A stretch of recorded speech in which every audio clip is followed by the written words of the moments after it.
He ended the convertibility of the US dollar to gold.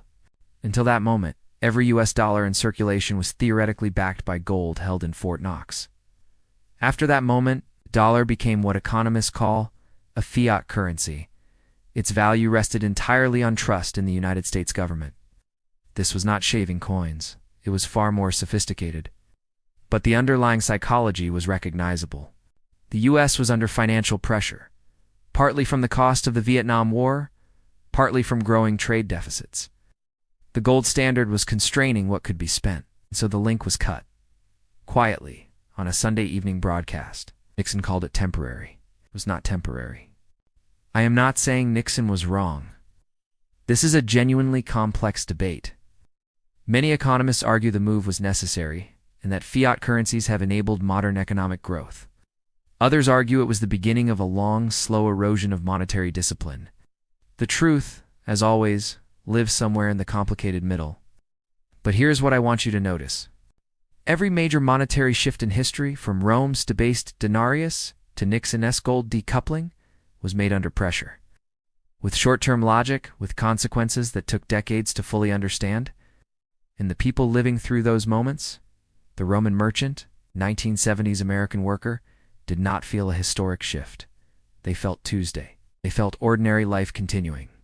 That is the nature of ghost wealth. It does not announce itself. It accumulates quietly, in the gap between what money claims to be and what it actually is.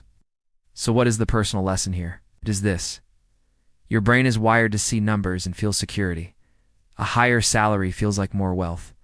A bigger account balance feels like safety. But numbers are not wealth. Purchasing power is wealth.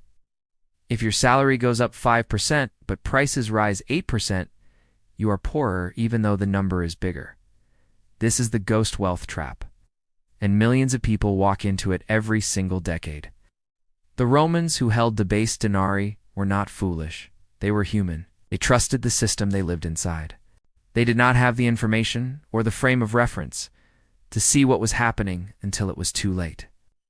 We have something they did not have. We have the full sweep of that history. We have their story as a mirror for our own. The question is whether we choose to look into it. We have come a long way together in this video. We started in the 4th century with a Roman coin, lighter than it should have been. We moved through the psychology of money illusion, why smart people accept ghost wealth without question. Now in this final part, I want to bring it all home. I want to talk about what this ancient story means for your life, your decisions, and your financial future right now, in the world we actually live in.